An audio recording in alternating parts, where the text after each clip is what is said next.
Elimination Chamber. Elimination Chamber. Whew, what a very, strange, I wouldn't say strange show. And I'm not even going to sit here and say this was a very bad show.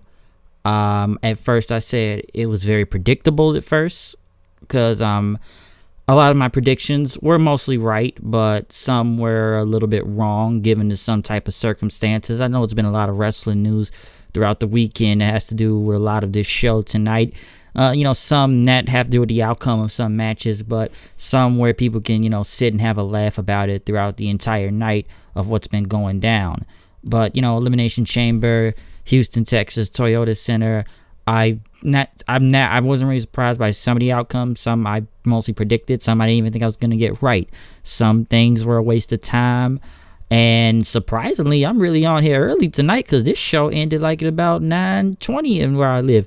Usually these pay-per-views go on forever and you expect us to go off at 10 o'clock, okay? Royal Rumble didn't go off till 11 o'clock last time. This one ended a little bit early. I'm like, wow, this show's going to end early tonight. The Elimination Chamber match started about 8:30. And it was like 36 minutes too. But I am surprised that we had a very early show tonight. This didn't go on forever, okay? This show did not, try to kill everybody and keep us in marathon mode, because these WWE pay-per-views literally go on for marathon mode, okay? The Rumble took forever. But to kick off this show tonight for the Elimination Chamber, we start off with the Cruiserweight Championship match on the kickoff show. Why is it still on the kickoff show at this point? I don't even know. But being on the kickoff show, it was Buddy Murphy versus Akira Tozawa for the Cruiserweight Championship. Listen, it's nothing really bad to say about this match. It was a very good match. As usual, the Cruiserweights, once again, they prove again why they should be on the main show and not on the kickoff show. So it was a very good match. You got a little bit of a "this is awesome" chant at one point, but Murphy, he was pretty much dodge Akira Tozawa's octopus move. He powered up and he hit him with the Murphy's Law for the win. And I wish they would have showed some replays after this. Like, as soon as Murphy won, they just kind of moved on to the next thing. Okay, they really did.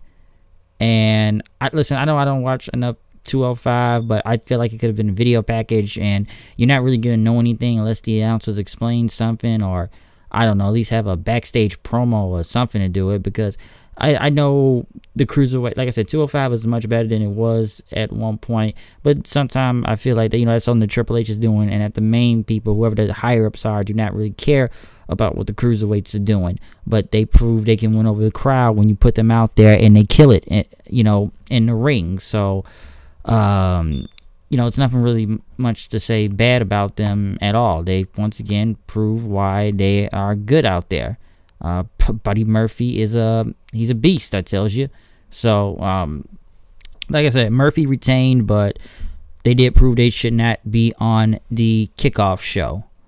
I guess they did kind of play. I will say one thing about Kevin Owens was pretty funny. They did show his, he's on his rehab, which the guy's just chilling, eating pizza. Like I said, people say he's lost weight, so I believe that may be true. There's a bug right there.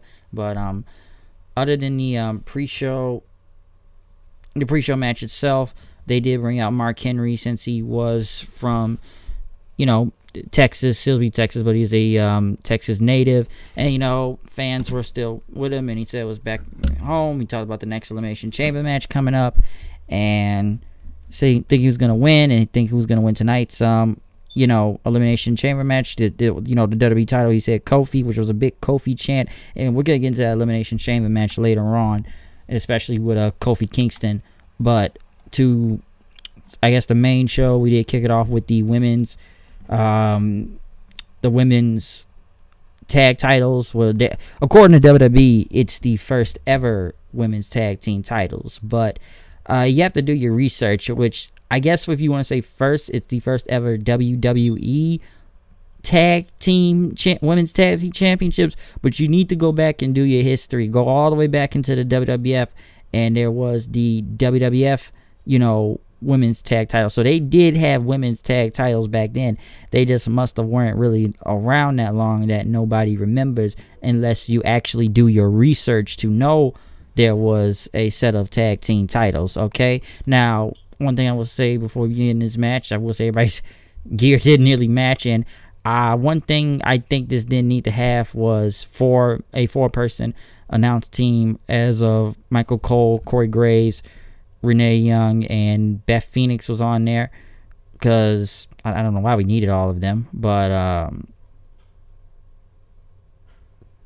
I don't know why we needed four of them, but pretty much what Nia Jackson, Tamina, the Riot Squad, Mandy Rose and Sonya Deville, the Iconics, Sasha and Bayley, and Naomi and Carmella, which the first two tag teams that were out there was, the Boston Hook Connection and, Rose and Deville, who first started off the whole thing.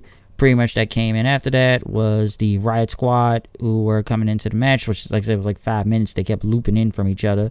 But after they came in, and pretty much all women had knocked each other down at one point, which I felt like they kind of botched this, even with Morgan and Deville. I think Morgan tried to do that Matrix move, but like she kind of messed up when Deville got her. Pretty much then the Iconics came in. They tried to pin everybody at one point, but everyone was still breaking out of it. They could not get the pins in. The fifth team to go into the match. I know I'm trying not to rush through this, but Naomi and Carmella were the ones. I know there's been a lot of news about them lately. There was a Corey Graves chant if you listen real closely throughout when they kind of entered the ring. And I don't know what I know people were just listen. I've seen a lot of Corey Graves jokes in Saturday Night. Okay, throughout the entire weekend. Like, we all know what the story is. We all know what's going on. If it must be true now since his wife posted it. But I just found it funny that even I expected that you knew it was going to be some type of chant at Corey Graves once Carmella got in the ring. Like, it was just kind of funny. I thought the funny is, like, this dude's really keeping his mouth shut tonight throughout this match, especially when they came in. So it was pretty funny. I will say I did like how the Iconics did kind of do that pin over Naomi after, she tried to go against Mandy Rose, but I just sat there like, really, Naomi and Carmella the first ones eliminated, huh? But then again, they were a makeshift tag team, so there you go. So I can understand why. I know people think it has to do with the controversy with both of them over the weekend for the past few days, but I don't think so. But I will say one thing about this whole, Carmella and Corey Graves allegedly, because this almost reminds me. This isn't the first time something like this happened before. We've seen this stuff with Bray Wyatt and JoJo and I believe other people, but this doesn't make much of a difference. Like, I just look at it like this. Yeah, it's wrong. He cheated. Yeah, but now I see his wife wants blood and pretty much exposed him on the internet and stuff. So, I said this about Bray Wyatt at one point. Is it wrong that he cheated on his wife and stuff? Yeah. Can I really blame him for hitting JoJo? Not really. I had to give him credit and tip my hat to him because, hey, he got JoJo, so I ain't mad at that. Respect. I gotta respect him for some reason. Corey Graves, I think people just going, like I said, there's been many jokes at Corey Graves because I believe people say he's been a prick on Twitter several times and stuff. And people just trying to get back at him now by doing all these jokes about him. I said, well, you know what? He hit Carmella, so it's just kind of, I don't know, man. Somebody's just funny. Hey, he banged Carmella, so don't know how long it's been going on, but I don't know, man. It's just I just want to say something about it real quick because people just say, oh, what's the WWE gonna do about this dude? The WWE aren't really gonna do anything, okay? I don't think they are. Will his wife want blood? I'm sure she will, and she's already trying to put stuff on the internet is already going to him. But yes, Carmella, he hit that, so not mad at that all the way. So there you go. But pretty much then, I guess they call themselves the Samoan Slaughterhouse. Nia Jax and Tamina, who pretty much came in murdering everybody. Pretty much the Iconics tried to, hide in the pods, but they pretty much got them out of him and hit 2 Samoan drops in stereo to eliminate the Iconics after that. I did like the spot where, and this was pretty cool. I did like this. Nia Jax, she hit a Samoan drop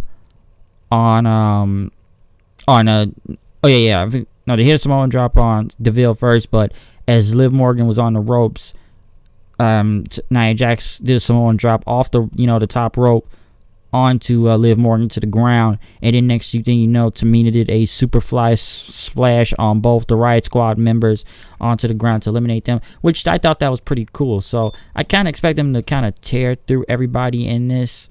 But after that, Nia Jax tried to charge Bayley to the outside of the ring, but Bayley dodged it. Nia Jax ran into the pod and crashed into it. Tamina was surprised, but then next you know, Tamina was surrounded by both Sasha, Bayley, DeVille, and Rose, which all the women pretty much jumped her and, did their moves on her, and they all pretty much did a dog pile on her since she was I guess you should say the biggest threat in the ring, and eliminate Tamina from right there to eliminate Tamina right there to get rid of her. And which was kind of, I will say, this is where the match kind of got better, because the match started off good. It kind of dragged on for a while and was kind of bad at one point, but once we got to the final 2 teams who started off, it got really better. The crowd was still more into it, and it was telling a good story out there, because it got to a point in time where Bayley was taken out and she was knocked into the pod. And when you think about it, it's almost like we got to look from a story's perspective too. That Bayley was the one that had to, do the matches by herself when Sasha was down, but this time Sasha had to do it on her own. At this point, because at one point Mandy Rose hit the implant buster on Sasha, but Sasha kicked out of it, and then next they tried to hold her up, but because Rose was holding up Sasha, and DeVille charged into her but knocked down Mandy. And next Sasha pretty much hit the bank statement, but her shoulder was messed up, so she kind of modified it and made her tap out to win the tag team championships, which pretty much, they got on the mic, they were happy, they won, fans chanted, "You deserve it," which they do deserve. I will say this, though, for all the crap they've given Sasha and Bayley for a very, very long time, especially how they've been booked, it was good to see them win some gold for once in a while, and this was pretty good, and it was the right choice and the most obvious choice throughout this. Okay, listen, the booking into this was very bad in how they booked it and built this whole thing up, but I expected Sasha and Bayley to win anyways. Because at first, if you picked them, that would have been the easiest choice. Now, my friend told me he picked the Iconics, and I picked Nia Jax and Tamina because they were going to steamroll through everybody, but since they won on Monday Night Raw last Monday, I didn't expect them to win. So this was the obvious choice who was really going to win, okay? Because now I don't know how they booked the rest of this from throughout here, because at the end of the day, we just came up with a lot of these tag teams somewhat at the last minute, and we had to throw bodies together, especially with Naomi and Carmella, that they were thrown together because there weren't enough women on SmackDown to make a team other than the Iconics, who are literally nothing, so I never thought they were going to win. And, Mandy Rose and DeVille were just kind of there, and they didn't really have to compete into it. Riot Squad, yeah, you knew they were going to be in there. Nia Jax and Tamina by default, Sasha and Bayley by default. But like I said, it is good that they won. It was most expected, so that was pretty much one prediction I got throughout right tonight. Next the tag team titles were on the line. The Miz came out as he congratulated both Sasha and Bayley, but he wanted to dedicate this tag team match to his dad, his daughter, and his wife Maurice. But Maurice actually showed up on stage, and they had a big announcement. So pretty much Maurice said, "Well, we're having another baby." So I guess he got her pregnant again, and I guess they're gonna have a second kid together. So congratulations to the Miz, which I swear his first kid, was really, I think it was born more that long that time ago. Because if you look at his show, that was kind of around the same time throughout the year. So good for him, really good for him. But yes, Shane McMahon, the Miz went against the Usos. Oh, Jimmy Uso, man, fuck 12, man. I know he was the man's a savage. He's a savage. But this match itself, I was surprised by the outcome of this. I still think, listen, we can all day about how Shane's punches are crazy and everything, but because he hit the Usos with the DDT, and he hit the coast to coast on Jimmy Uso. He was gonna go for one on Jay, but pretty much Uso got up and kicked Shane in, and he tried to go pretty much went for the splash, but Miz broke it up for the pin in, and then they pretty much tagged Miz. Miz was going in on Jay, taking him out, and they pretty much got him to the outside of the ring then, and Miz put Jay onto the table. Shane McMahon, of course, does his elbow drop from the top rope, hits Jay, which he looked like he completely missed it. If you go back and look at it, look real closely, it looked like his elbow didn't even hit Jay Uso. It's like he just crashed and burned through the table with him. But so, literally, go look that part up. But Miz got back in the ring. Then he tried to hit Jimmy with a skull crushing finale. But Miz pretty much no, he did with skull crusher finale, but he didn't. But Uso tried to get the splash. Miz had his knees up. Then Miz tried to go for a cradle pin, but he tried to get another skull crusher finale. But Uso pretty much countered it for the win, and they won the tag team titles in the back. So it was 6 times he won the tag team championship, the tag team championships for the Usos. I didn't really think they were going to lose here, to be honest. I kind of expected Shane and Miz to keep going, but you know where this is going, because if you look after, Miz and Shane are trying to help each other out, and they're saying they're sorry, which it's going to be a match at WrestleMania. I don't really want to see it at WrestleMania, but there you go. I know some people didn't really think Jimmy Uso was not going to win the tag titles. Now, there's 2 things people are saying, of course, why they won the titles. Number one, the whole, him fighting the cops the other day in Detroit with Naomi out there. Listen, it would have been real funny if the fans started chanting "fuck the police" at Jimmy Uso. That would have been hilarious, because this man did not give a fuck the other day, and he was a savage out there. I don't know what pissed him off or why he did it. They probably said something to him or Naomi or something. Yeah, but this dude did not. This dude was like, fuck 12. Fuck 12, and still, it's funny, and Deadwood didn't do nothing, so hey, fuck 12, and you still win the tag team titles, so there you go. That's 2 things there. Fuck 12 and win the titles. Now, but I will say this could have gone worse than it could have. Okay, listen, I don't know what happened. Let's just be lucky this was a taser, because this could have went very bad, and I don't really want to see nobody get shot and killed here over some bullshit. Okay. And because we hear too many stories like this on the news all the time, and that's for a different thing. But like I said, some people were kind of surprised given to that. Now the other reason is that AEW has offered them a lot of money to reports I keep hearing about. So once again, the AEW effect is in effect again, and it's real, and that's why they got the tag team titles again, as some people are saying. So it could be one of those 2 things. But I didn't really think the Usos were gonna get the championships again. But I'm sure they'll just be facing the same 2 teams as they ever do between the Bar and the Usos. I meant the Bar and the New Day, because Anderson and Gallows, I don't know. What are they doing right now, huh? Sanity, still dead. Nakamura and Rusev, I guess that's a team, if you want to count that. So, I don't know, unless we'll see a rematch between Miz and Shane. So, I'm not really sure what will happen, but I was somewhat surprised that they actually did win the tag team championships back. But hey, man, Jimmy Uso, man, dude was like fuck 12 and still won the title. So there you go. But other than that, Bobby Lashley and Lio Rush came out. They were interviewed backstage about what was going to, I guess, happen. So he was the weak link, which once again, why is the Intercontinental Champion coming out first? I don't understand that. I never understand why the champions come out first and the challengers come out second. It makes no sense. I don't believe any 2 had that big reaction anyways. And this is where I was wrong. Now, this is one of these things where I was wrong about this match. And this wasn't bad, because I thought this was going to be predictable right here, okay? This is a handicap match. This is the Intercontinental title on the line, which Rush was doing I think he was doing a lot of work, and of course Lashley was getting involved, but Balor pretty much got both of those guys outside. He, did his flip onto the outside of the ring, put Rush back in, shotgun drop kick, coup de grace, wins the Intercontinental Championship.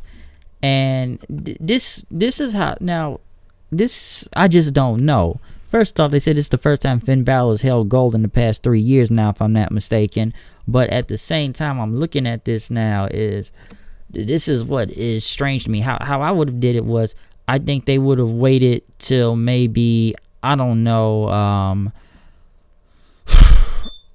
I would say WrestleMania to keep building this up, because I think it was going to be some screwy finish with Bobby Lashley still, retaining the Intercontinental Championship and Finn winning at WrestleMania with Demon form on. But we still have Fastlane to get through, so I forget that's still a pay-per-view coming up. So, I don't know, they could switch it for all I know. But then I'm looking at this right now. Okay, they got Rush trying to apologize, which the fans actually cheer Bobby Lashley to beat up Lio Rush then, and then she picks him up and throws him on the ground, and, he just, fans start chanting one more time. And somebody asked me this, so where does Lio Rush go from on here? Do they still try to continue this, or we just send this guy back to 205? Because what is he going to do on Raw? Okay, he ain't Mustafa Ali, okay?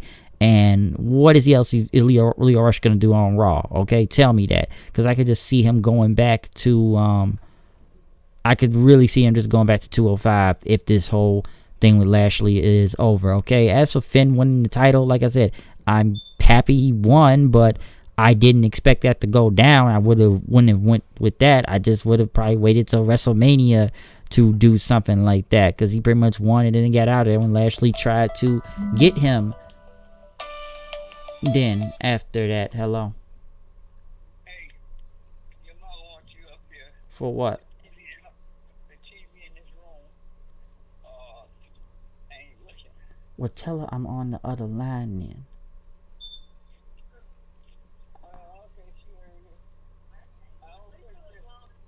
I'll be in a few minutes. Okay. Yeah, but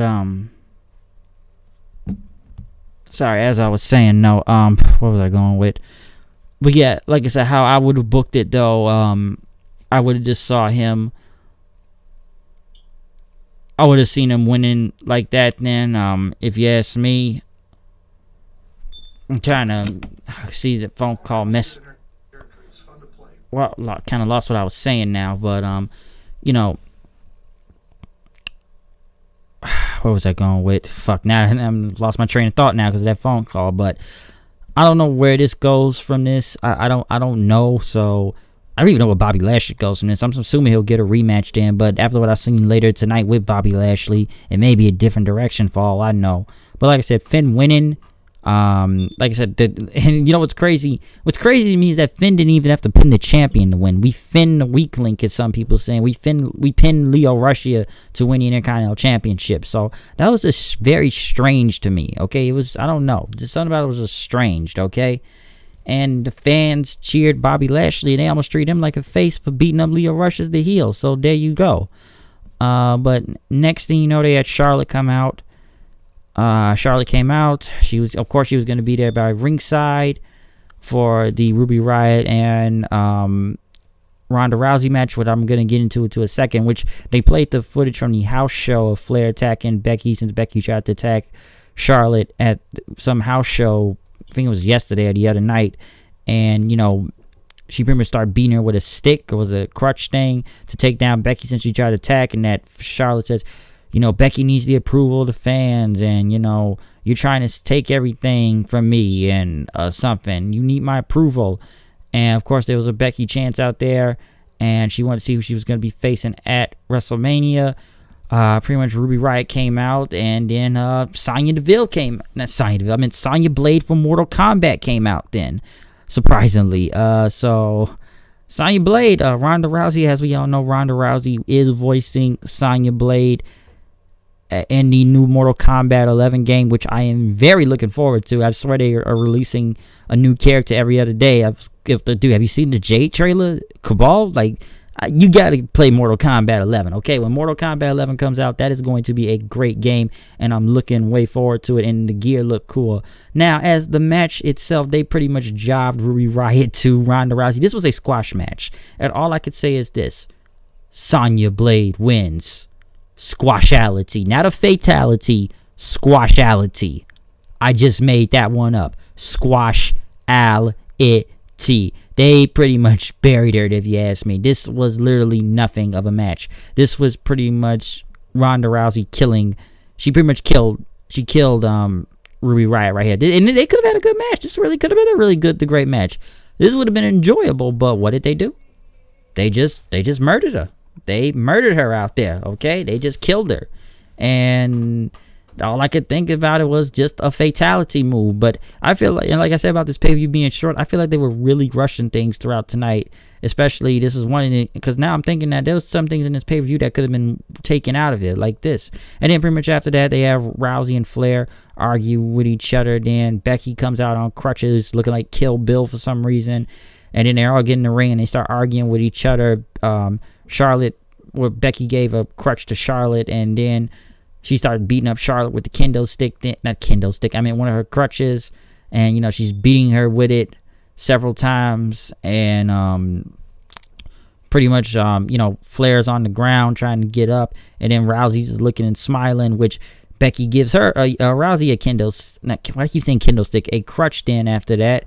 And I'm sitting there saying this, why, which, and Rousey kind of like a goofball here. Why would you believe Becky knowing she was just going to turn on you? Which, of course, she hits her in the head with a kendo stick, which there was blood right there. So she came and scratched her across the head. Not a bad, you know, not really that bad, you know, injury that it was blood all over the place, but you could see the blood from right there. And she started beating up Ronda Rousey. The fans chant Becky, of course. And, you know, she left the ring on crutches since, you know, referees and security had to tell her to get out of there. But it was a really good segment and everything. But, dude, Rousey should have saw that coming with Becky attacking her after that. And I know some people are really now saying that this is the new Stone Cold Steve Austin as it is. Listen, I've said it before. Becky is super over right now, but she ain't Stone Cold Steve Austin. I've already had to argue with some person about that the other day, which this dude really, I don't know if I said this on a SmackDown review and that, but this guy, I'm not going to say names, but he tried to defend this to the death, and he called me a WWE spokesperson. I thought that was pretty funny. Like, he said, you think you know everything because you have a YouTube show?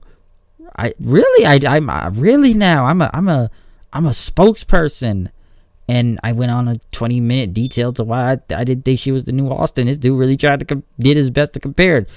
The T-shirt is comparable. This is comparable. The entrance, the swagger. I'm like, okay, no, it's not. So if you knew the whole story, it is hilarious. Okay, it's actually pretty funny, but. You know, I just, when they try to compare Austin to her, and I see some people do this, I just laughed. It's not even the same level, okay? It's not the same level. But, like I said, it was a good segment, but they killed Ruby Riott very bad in the process. They just murdered her. Squashality. Here's a match that didn't need to happen. Braun Strowman versus Baron Corbin in a no DQ match. Why am I seeing this match? Why is Baron Corbin still dressed as a waiter from TGI Fridays, huh? Why did this match even need to happen? Which, of course, there were some weapons in it from a kendo stick, but Strowman says, I don't need a kendo stick to whip your ass. And then, you know, Strowman was going to, I guess, power slam Corbin through a table, but Drew McIntyre shows up and with a chair, which I don't know why they still have these two as a thing, which even I'm starting to believe now that they've kind of, you know, watered down Drew McIntyre a little, because once this guy almost getting pushed really high for the title against Brock, but I think they kind of cooled him off for a minute, if you ask me. And then next thing you know, Drew's out there and he's got a chair in his hand, but Bobby Lashley. And this is almost like Raw back in November, if you go back and look it up, with all three of them kicking the crap out of Strowman, beating him with chairs. Strowman's trying to break out of it, but they're still, you know, beating him up, and they're setting up all these two tables up and these, like, you know, the two tables up and the steel steps in. And, you know, they pretty much pick Strowman up and shield bomb him through the tables with Corbin covering him. Listen, let me get this straight, okay? Why did this need to happen? Number two, where's Kurt Angle, huh? Where's Finn Balor? Didn't they help Braun Strowman the other day? Wasn't he helping those two on Monday Night Raw? We had to see nearly 2 weeks of matches from this. Where were they, huh? Why was this a 3-on-1? Why didn't no one come out and help Strowman? Why are we even seeing this match in general? Hell, where was that Nicholas kid? He helped you win the tag titles. Why didn't he come out and help you, huh? Why even now some people saying, Why is it that you didn't want Strowman to lose to Brock Lesnar, but you had him job out to Corbin right here? This makes no freaking sense. This was a waste of time. What was the point? Why did he look like a dope out here? Okay, he looked like a goofball. Listen, they pretty much killed Braun Strowman at this point. Okay, whenever you think about him being near that Universal Championship, that ain't happening no more. Okay, it was done a long time ago, but now it's almost like it's almost like they're moving him even a little bit lower down the card. Now that I think about it, okay, he may be over, but they have moved him down. All right, they really have. And you should have saw this coming after what you had on Monday. Lashley, I didn't really expect him to come back out there, but you knew Drew McIntyre was coming out there. I don't know where Kurt Angle was. I don't even know where Finn Balor was. He won the Intercontinental title tonight. So they pretty much left him out there as a dead man. This was like over 10 minutes wasted of everybody's time, okay? Strowman looked like a goof, all right? So there you go. There's the thing from there. What else? Here's another waste of time. They had Lacey Evans come out to an entrance, walk to the, to up down the ramp, and turn right back around to go back to the stage. Just like a Simpson meme you could put for him there with Grandpa Simpson. If you look at it on one of the Simpsons, he puts his hat, then picks his hat back up and walks out. What was the point of this? This is WWE trying to stretch time because they knew the show was ending short. But in the main event, and I am glad to say this for once in a while, for once in a very, very long time, the WWE Championship main events a show. I'm actually happy to see that. Thank God the rumors about the Women's Elimination Chamber was going to main event the show. I'm glad that did not happen. For once, give the WWE title. It's due for once. Jesus, it's gone on too long with this crap.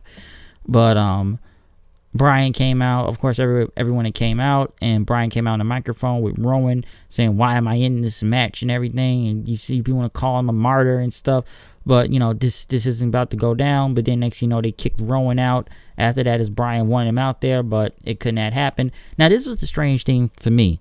We started off with two heels in the ring as of Samoa Joe and Daniel Bryan were the first two ones in there, so I didn't understand why they had a heel versus heel thing going on after that. That was kind of strange to me. Next thing you know, Kofi Kingston was the third entrant after that, which he was going at, Bryan and Joe. He even did his trust fall thing as he climbed the cage and fell on both of them. A little bit of a hard landing, but he had got both of them in. And this is where I feel like a lot of these rapid eliminations started kind of happening a little bit soon, because, like I said, the show ended early, but the fourth person was AJ Styles.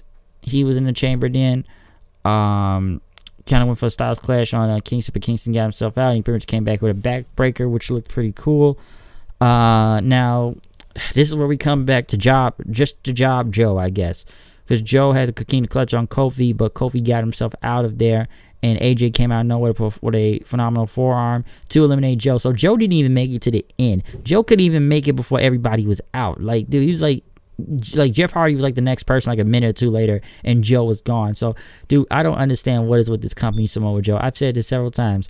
Samoa Joe may talk a great game, but the man loses every match he does or in every feud. And I'm not really surprised he was the first one eliminated, because I even said that to somebody. I said, watch Samoa Joe get eliminated first from this match. Watch him get eliminated first, because the guy has to do the job, because he's pretty much an expendable around here, okay? He can cut the greatest promo out there, but the man just loses almost every feud. I don't know what this company does with Samoa Joe all the time. I have no clue. And I'm sure right now there are a lot of people saying, tell Samoa Joe to go to AEW, because this shit ain't working, and it's really not working. So what was the point of putting him in Elimination Chamber if he was going to get eliminated first? And I knew he was. I knew. I don't understand it with him. I just don't sometimes. I really don't. But pretty much then after that, Jeff Hardy was in, which Jeff Hardy was literally in here for like 5 minutes, which of course he hit his rapid fire moves. He did a poetry in motion off of Kofi's back to hit Bryan to the outside of the ring. Of course, twist the fate on Styles in the ring, but no, he dodged in it. AJ went a Pele kick after that. But the biggest move Jeff Hardy did was when AJ was on the ropes, like on the turnbuckle, just kind of, hanging there, and Hardy just does a swanton from the top of the chamber onto like the the turnbuckle part on AJ Styles, which looked really cool. But then after that, Daniel Bryan pretty much him with a running knee. So there you go. Jeff Hardy was gone in 5 minutes. Randy Orton was the final person in there then, which of course he started taking out everybody then. AJ was going to go for a phenomenal forearm, but Orton forearm on Kingston, but Orton cut him off. Pretty much in with a RKO. AJ Styles was gone. Kofi tried to roll up Orton, but it did not work. Throw him with that DDT, and Bryan tried to go after Orton, which he hit a very bad looking power slam. It just looked bad. Kofi hit him with a Trouble in Paradise. Randy Orton was gone after that, so yeah, Orton wasn't really in there that long either. But then this is where the big stretch happened, which this is where the crowd just went nuts. And we're really, really, really with Kofi Kingston right here, thinking he was going to win this match. And even myself thought that, because the fans chanted for Kofi. They were with him. He was over. Bryan was doing kicks on him at one point, but he dodged it and tried to do the Trouble in Paradise, but it did not work.